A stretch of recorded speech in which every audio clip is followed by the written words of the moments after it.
ExTox Gas Measuring Systems. ET-2D Resetting Alarms.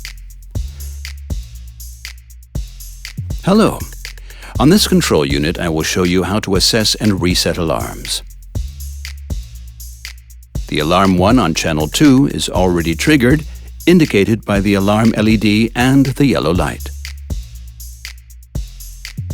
Alarm 1 cannot be reset since the alarm condition is still pending.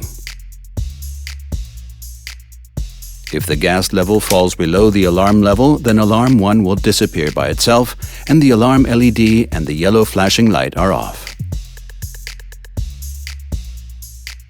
It's different when Alarm 2 is triggered as well.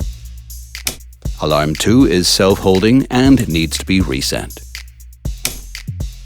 Now I have two alarms, the first and the second one. Alarm 1 is represented by the yellow flashing light and the red light represents the horn. If the horn is put on the corresponding relay, you can reset it by pressing Escape and plus.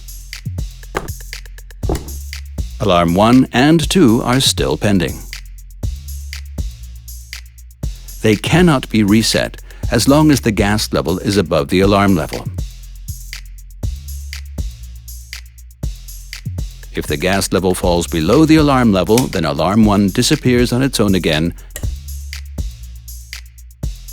And now you can reset Alarm 2 by pressing Escape and minus.